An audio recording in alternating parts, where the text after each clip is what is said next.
From all over Australia hit the velodrome at Blue Lake Sports Park, and southeast youngsters take to the water for the start of the annual Learn to Swim campaign.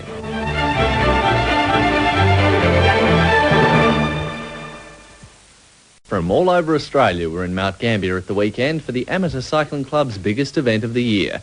With 65 different events over the 2 days, the velodrome at Blue Lake Sports Park was a hive of colour and activity. The Mount Gambier Amateur Cycling Club prepares for this event all year, and this time they'd managed to attract some of the top riders in the country, and that made the competition fierce and of a particularly high standard. The final event on Saturday was the A-grade point score, and it turned out to be a thriller. Aggressive junior David McKenzie built up a good points lead in the middle stages of the race by staying at the head of the field and taking out a number of the early sprints. International rider Tony Davis took off in pursuit of McKenzie with 3 sprints remaining and tried desperately to catch his younger rival. But McKenzie managed to hold on in the last sprint to take second, and that gave him an overall win by just 1 point. There were more thrills and spills on Sunday, particularly in the last event of the day, the South Australian Open 500-kilometre Madison. The event is a spectacular one, with pairs of riders trying to beat other teams over the race distance.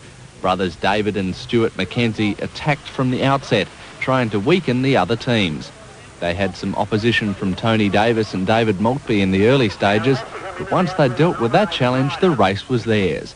Many of the local riders put in strong performances over the weekend, including Jamie Cranage and Samiko Johinki, who took second in the women's A-grade point score event. It's that time of the year when young people all over the region take to the water in an effort to learn how to swim just that little bit better. We caught up with some of them today. It seems it doesn't matter how small you are, it's never too early to join in the Learn to Swim program. Close to 3,000 youngsters between the ages of 5 and 18 all over the southeast are involved in what's become an annual highlight of summer. I think parents still believe that it's most important that the children should be taught to swim. The Mount Gambier Aquatic Centre alone has about 700 children in its pools every day, so occasionally that means the crowds build up. Those numbers are expected to continue over the next 2 weeks. And although it's fun, there's a serious message behind it all. Oh, well, they learn self-preservation in the lower wards from level 1 to 7, and after that they learn the rescue of other people and self-preservation. So it's really a very important aspect of their education. And across town at the YMCA, even more young people are getting their feet and everything else wet as part of the program. And these youngsters aren't alone.